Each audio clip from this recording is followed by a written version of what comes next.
A winter storm swallowed the village.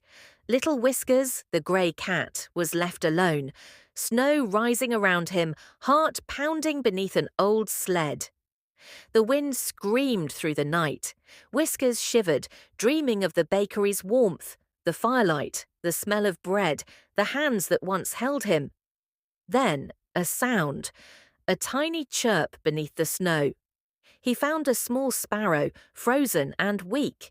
Whiskers curled around it, sharing his warmth, his heartbeat. Through the long night, two small lives survived the storm, their breaths the only warmth left in the frozen world. When dawn came, sunlight kissed the snow. A distant voice.